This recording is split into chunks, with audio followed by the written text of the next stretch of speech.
Good morning बच्चों, कैसे हैं आप सब। उम्मीद करता हूं आप अपनी जगह पे सुरक्षित होंगे। तो जैसा कि हमने इंग्लिश ग्रामर के अंदर टॉपिक शुरू किया हुआ है टेंस, उसका हम आज 9वां पार्ट करने जा रहे हैं, जिसका नाम है फ्यूचर इंडेफिनिट टेंस। यानी कि फ्यूचर टेंस का यह पहला पार्ट, इसको हम कह सकते हैं। तो आज हम शुरू करते हैं फ्यूचर इंडेफिनिट टेंस। तो सबसे पहले जो इसकी पहचान, यानी कि कोई भी टेंस है हम उसकी पहचान सबसे पहले करेंगे कि ताकि हमें पता लगे कि जो ये हम वाक्य है ये किस टेंस के हैं। तो इसकी पहचान सिंपल है, जब कोई भी मुख्य वर्ब होती है, हिंदी के जब हम वाक्य बोलते हैं, उस मुख्य वर्ब के पीछे गा, गे या गी का उच्चारण होता है। जैसे वह स्कूल जाएगा, ठीक है, हम कल पाठ पढ़ेंगे।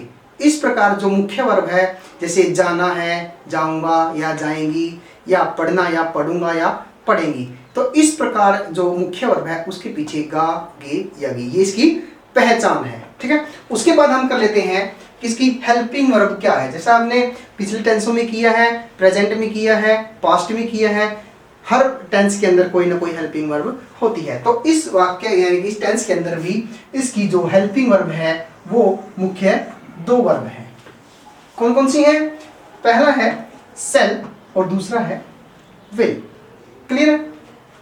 सेल जो है हम आई और वी के साथ इसका प्रयोग करते हैं। ठीक है, आई और वी के साथ। जो हमारा विल है वो जैसे सेकंड पर्सन और थर्ड पर्सन, ठीक है, उनके अंदर हम विल का प्रयोग करेंगे। ठीक है, first person, second person, third person, ये हम पिछली वीडियो में करवा चुके हैं, वो आपको सारा क्लियर है।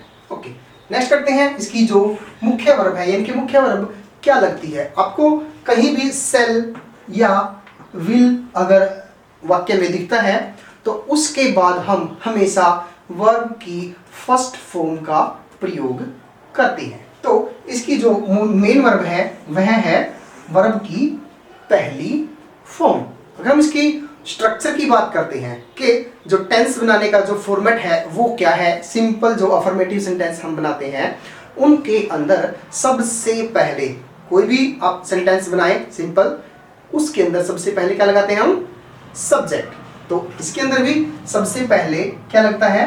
सब्जेक्ट। उसके बाद सेल और विल में से एक हम लगाते हैं यानी कि हेल्पिंग वर्ब, और सेल और विल के बाद यानी कि हेल्पिंग वर्ब के बाद हम हमेशा वर्ब की फर्स्ट फॉर्म का प्रयोग करेंगे। उसके बाद जो अन्य शब्द हमारे बच जाते हैं, ऑब्जेक्ट है या कुछ हो रहा है, तो उसके बाद हम उसका जिक्र करते हैं। क्लियर है इतना? गुड। हम एक उदाहरण ले लेते हैं, जैसे हम कल दिल्ली जाएंगे, या मैं अखबार पढ़ूंगा, मैं अखबार पढ़ूंगा। तो अब हमने देखा इसकी पहचान के जो मुख्य वर्ब है जाना, इसके पीछे आया है गे, और पढ़ूंगा इसके पीछे क्या आया है? गा। तो हमें पता लग रहा है कि यह फ्यूचर टेंस के वाक्य है। ठीक है, और सिंपल सेंटेंस है, इनके पीछे पूर्ण विराम लगा है। तो हम इसके जो नियम है क्या बनाना हमने? पहले सब्जेक्ट, फिर हेल्पिंग वर्ब, फिर वर्ब, फिर ऑब्जेक्ट। तो जैसे हम इसका बनाते हैं, पहले हम कल दिल्ली जाएंगे, तो सबसे पहले क्या आएगा? सब्जेक्ट, हम, वी, और वी के साथ क्या लगेगा? सेल का हम प्रयोग करेंगे। वी सेल, और सेल या विल के बाद क्या आती है? वर्ब की first form. We shall go, कहां जाएंगे? Delhi. We shall go to Delhi, और कल यानी कि आने वाला कल, आने वाला कल मीन्स टुमारो, और उसके बाद फुल स्टॉप हम लगा देंगे। We shall go to Delhi tomorrow. ये हमारा सिंपल सेंटेंस है। मैं अखबार पढ़ूंगा, I shall read the newspaper. Clear है? तो जितने भी हम वाक्य बनाएंगे तो सबसे पहले लेते हैं हम सब्जेक्ट, फिर हेल्पिंग वर्ब, फिर मुख्य वर्ब यानी कि फर्स्ट लेंगे वो, और उसके बाद अदर वर्ड्स जितने भी बचते हैं उनका हम प्रयोग करेंगे। ठीक है, कुछ एक नियम है इसके अंदर, वाक्य के अंदर, कि यदि इस टेंस का प्रयोग इच्छा यानी कि दृढ़ इच्छा, संकल्प, डिटर्मिनेशन, चेतावनी यानी कि थ्रेट, या कोई इरादा है हमारा, उसके लिए हम जो हेल्पिंग वर्ब है हमारी सेल और विल, वो दोनों चेंज हो जाती है। यानी कि जिन पर्सन के साथ हम सेल लगाते हैं उनके साथ विल लग जाएगा, और जिनके साथ विल लगाते हैं उनके साथ सेल का प्रयोग करते हैं।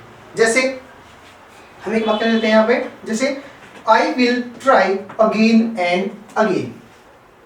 अब इस वाक्य के अंदर देखिए आई के साथ हमने किस चीज का प्रयोग किया है, विल का, कि मैं इसे बार बार करता रहूंगा, बार बार करता रहूंगा, तो ये हमारी इच्छा है। तो इसके अंदर हम आई के साथ सेल का प्रयोग नहीं करेंगे, इसके साथ हम विल का प्रयोग करेंगे। ठीक है, जैसे हम किसी को बोल देते हैं कि आप वहां पर ना जाइए, वहां पर कुछ खतरा होगा, तो उस प्रकार हम जब आई के साथ या यू के साथ जब हम सेल का प्रयोग करते हैं, सॉरी यू के साथ जब हम विल का प्रयोग करते हैं, तो वहां पर यू के साथ हम सेल का प्रयोग करेंगे। यानी कि आई के साथ और वी के साथ सेल आता है, वहां पर विल का प्रयोग कर देंगे। जो अदर हमारे सेकंड पर्सन और थर्ड पर्सन है वहां पर विल लगाते हैं, तो उनके साथ हम सेल का प्रयोग कर देंगे। तो ये है हमारा सेल और विल का चेंज। क्लियर है? एक बार और देख ले, एक वाक्य और देख लेते हैं हम। जैसे I will go there, I will go there. अब आई के साथ यहां पे क्या लगना चाहिए था, सेल, बट लिखा क्या है, विल। क्यों? क्योंकि मैं वहां पक्का जाऊंगा। तो जो इरादा बना लिया है, तो हम इसके अंदर आई के साथ सेल न लगाकर आई के साथ विल का प्रयोग करेंगे। ठीक है, तो हम इसका नेगेटिव सेंटेंस का जो फॉर्मेट है वो देख लेते हैं। सबसे पहले हम सब्जेक्ट, यानी कि जो हमारा सिंपल सेंटेंस बनाने का नियम है उसमें थोड़ा सा चेंज करना है। वो क्या करना है, सब्जेक्ट यानी कि फिर हेल्पिंग वर्ब, सिर्फ हेल्पिंग वर्ब के बाद हमें नोट का प्रयोग करना है। बाकी जो हमारा सिंपल सेंटेंस का फॉर्मेट है वो सेम रहेगा, यानी कि पहले सब्जेक्ट, फिर सेल या विल में से एक, फिर नोट, फिर वर्ब की पहली फॉर्म और उसके बाद अदर वर्ड्स। ये सब नेगेटिव का नियम है। जैसे हम वाक्य लेते हैं, मैं नहीं सोऊंगा, तो सबसे पहले क्या आएगा, आई के साथ हम किसी का प्रयोग करते हैं, सेल का।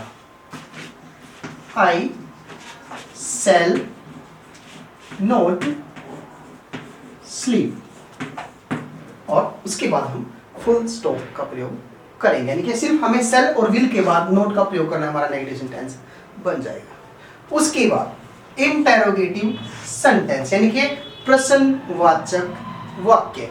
इसके अंदर भी हम अगर लेके चले हमारा सिंपल का जो हमने फॉर्मेट बनाया था कि पहले सब्जेक्ट, फिर हेल्पिंग वर्ब, फिर मेन वर्ब और पहली फॉर्म और उसके बाद अन्य वर्ड्स, उसमें हम क्या करेंगे, सिर्फ हेल्पिंग वर्ब को ही आगे ले आएंगे सेल और विल में से, उसको हम शुरू में लिखेंगे और अंत में लगा देंगे प्रश्नवाचक चिन्ह, यानी कि क्वेश्चन मार्क। तो हमारा इंटरोगेटिव सेंटेंस का नियम बन जाता है, पहले सेल और विल में से एक, उसके बाद सब्जेक्ट और उसके बाद वर्ब की फर्स्ट फॉर्म और उसके बाद अदर वर्ड्स का हम प्रयोग करेंगे और अंत में लगा देंगे क्वेश्चन मार्क। जैसे हम एक वाक्य लेते हैं, क्या हम अंग्रेजी सीखेंगे, तो इसका हम क्या बनाएंगे, शुरू में देखो क्या शुरू में आया है और अंत में क्या है, प्रश्नवाचक चिन्ह, यानी कि यह है हमारा इंटरोगेटिव सेंटेंस है कि हम अंग्रेजी सीखेंगे। इसका जैसे अगर हम इसको सिंपल वे से ले कि हम अंग्रेजी सीखेंगे, तो क्या बनता है, वी शैल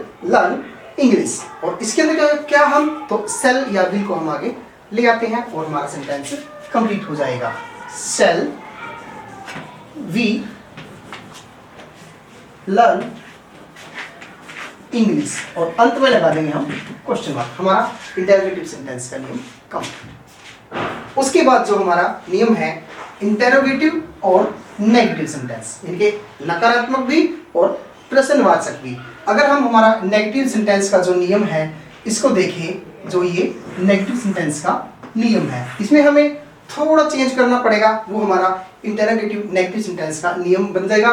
क्या करना पड़ेगा हमें, जैसे हमने नेगेटिव बनाया था subject shall will plus not, इसमें हम सिर्फ सेल या विल को आगे ले आते हैं और हमारा सेम जो नियम बन जाता है और अंत में लगा देंगे हम क्वेश्चन मार्क। क्या करेंगे, सबसे पहले सेल विल, फिर सब्जेक्ट, फिर नोट V1 और अन्य शब्द उसके बाद जो भी बचते हैं और उसके बाद अंत में लगा देंगे क्वेश्चन मार्क। जैसे हम एक वाक्य देखते हैं, क्या वह पुस्तक नहीं पढ़ेगा, क्या वह पुस्तक नहीं पढ़ेगा। इसके अंदर नहीं भी है और क्वेश्चन मार्क भी है। तो इसमें क्या बनाएंगे हम, क्या करना था सबसे पहले हम सेल या विल में से लेंगे, यानी कि सब्जेक्ट क्या है हमारा, वह के साथ क्या लगाते हैं हम, ही के साथ लगता है विल, ही विल, यही बनता है। लेकिन इसके अंदर क्या है, ये क्वेश्चन मार्क वाला वाक्य है और साथ में नहीं वाला वाक्य भी है। तो हम क्या करेंगे, हेल्पिंग वर्ब को सबसे पहले लेते हैं और इसका जो नियम बनेगा क्या बनेगा, will he note, will he note पढ़ेगा, पढ़ना मतलब read, will he note read book, और अंत में लगाने हम क्वेश्चन मार्क। ठीक है, एक तो सेंटेंस है। अब आप यहां पर देखेंगे, आप कब आओगे, यहां पर क्वेश्चन मार्क है, यानी कि इंटरोगेटिव सेंटेंस तो है, लेकिन इसके शुरू में क्या, या जैसे हमने ये लगाया था इंटरोगेटिव सेंटेंस का क्या, इंटरोगेटिव नेगेटिव लगाया था, ये शब्द इसके अंदर नहीं है। क्या, यहां पर शब्द आया है कब, क्यों, कैसे, किसको, किसे, क्या। जब ये शब्द सेंटेंस के बीच में आते हैं तब हम WH फैमिली वर्ड्स का प्रयोग करते हैं।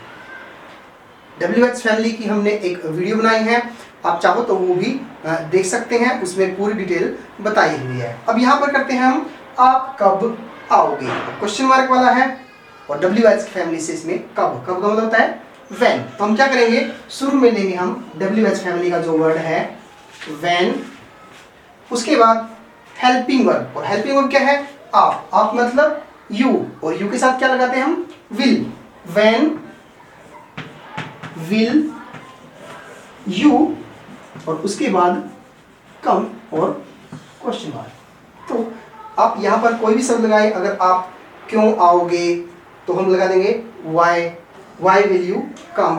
अगर यहाँ पर पूछें कि आप कैसे आएंगे तो हम लिख देंगे how will you come। तो WH का जो भी वर्ड है वो वाक्य के शुरू के अंदर आ जाएगा। तो उम्मीद करता हूँ आपको ये सब समझ में आया होगा। कल हम अगली वीडियो के साथ मिलते हैं फ्यूचर कंटिन्यूअस के साथ। तो तब तक के लिए बाय बाय।